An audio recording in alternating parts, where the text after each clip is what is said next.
5 idées business à lancer avec un petit capital. Je vous disais une fois que à l'ère du numérique, nous aujourd'hui, nous sommes très avantageux par rapport à ceux qui auraient voulu faire du business il y a 10 ou 15 ans de cela avec le même capital. Nous avons beaucoup plus d'opportunités, beaucoup plus de facilité avec les réseaux sociaux, l'accès à Internet qui est de plus en plus facile quand même. Déjà, si vous suivez cette vidéo, ça veut dire que vous avez au moins un smartphone et la connexion Internet. Et vous devez savoir que c'est déjà un capital à ne pas négliger pour lancer votre business. Alors, la première idée que je vous propose pour lancer votre business avec un petit capital, c'est ce que j'appelle le service à la personne.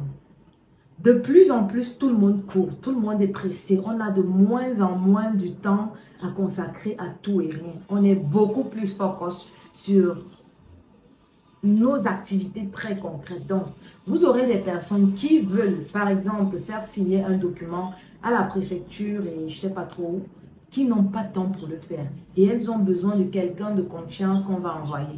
Parce qu'aujourd'hui, ce n'est même plus facile de dire à un ami, fais ça pour moi. Il va te dire que je n'ai pas de temps non plus. Donc, vous positionnez pour le faire. Il y a des personnes qui sont couchées chez elles un soir et qui ont besoin qu'on aille faire une course pour elles dans un endroit particulier. On peut vous avoir envoyé un colis. Vous n'avez pas le temps d'aller le retirer ou quoi que ce soit. Vous demandez qu'on envoie au nom de ceux qui font le service à la personne. Ils vont retirer, ils viennent vous donner. Bref, je ne peux pas tout citer ici parce qu'il y a tellement d'opportunités et de possibilités dans cette niche-là que j'appelle service à la personne.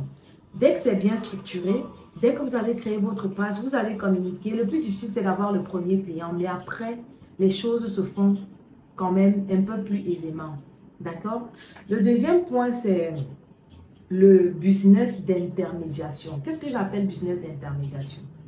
Aujourd'hui, presque toutes les entreprises sont positionnées sur Internet. Mais ce n'est pas toujours facile pour toutes ces entreprises-là de vendre ou de ramener des clients. Maintenant, vous n'avez pas d'activité.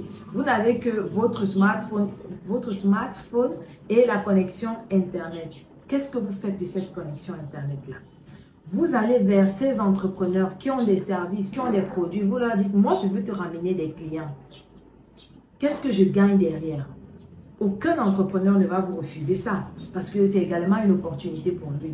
Et vous allez vous accorder, vous direz, bon, tu as peut-être 3% ou 10 ou 20 ou 15% sur tous les clients que tu me ramènes. Et si vous avez choisi un client qui fait dans le packaging, par exemple, comme moi, vous allez créer votre page à vous qui communique sur le packaging comme si vous aviez une entreprise de packaging.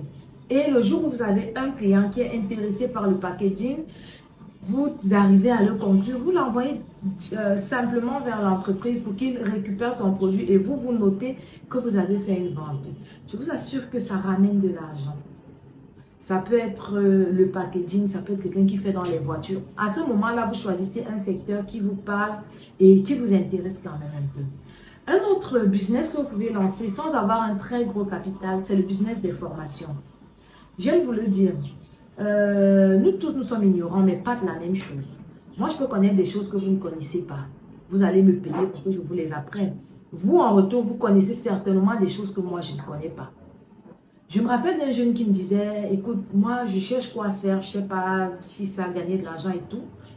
Et quand je discute avec lui en échange, je me rends compte que le gars maîtrise les réseaux sociaux comme TikTok du bout des doigts. Les applications comme les CapCut, InShot, les petites applications pour les montages des amateurs, là, il est calé là-dedans. Mais tout ce qu'il fait, c'est filmer au quotidien, ces choses presque inutiles, faire des découpages, mettre des effets spéciaux et poster sur TikTok. Les gens rient, on commente, c'est bien et tout ça. Mais derrière, il n'est pas conscient qu'il peut faire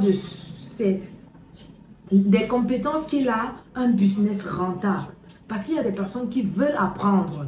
Quelles sont les dernières tendances de TikTok? Comment pouvoir faire tel effet? Comment faire ci? Comment être à jour dans ça? Quelles sont les techniques pour avoir plus de?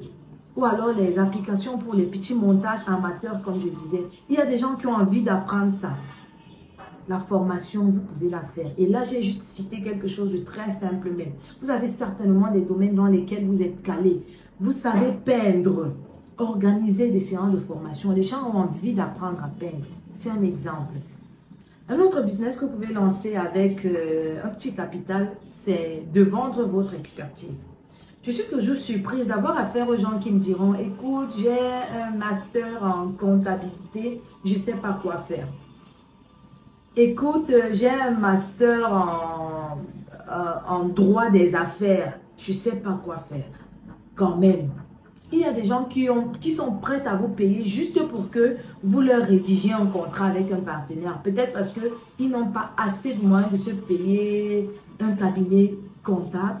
Vous avez les mêmes aptitudes, les mêmes capacités, juste que vous n'avez pas encore d'expérience ou de nom. Vous pouvez vous positionner, vendre vos services.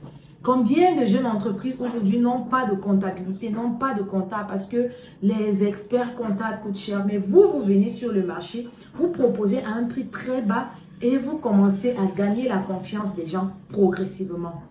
Mais le problème souvent, c'est que quand vous sortez des écoles, on vous a dit là-bas que ton salaire c'est 500 000. Quelqu'un préfère tourner en rond au lieu de prendre d'abord un 20 000, un 30 000, un 50 000 parce qu'il est en train de gagner en expérience. Retenez que dans le monde de l'entrepreneuriat, l'expérience est plus importante que tout. Donc, si vous commencez aujourd'hui, dans 5 ans au moins, vous pourrez dire que j'ai 5 ans d'expérience et ça va jouer en votre faveur.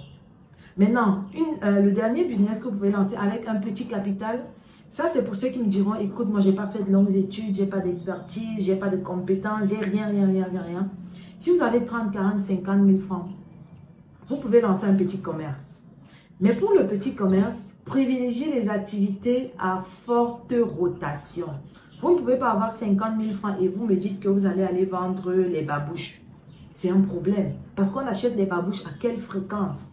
Vous allez vous retrouver dans un business où vos copines vont prendre les babouches et vont vous remettre l'argent en 3 tranches pour vous donner 5 000 en 3 tranches.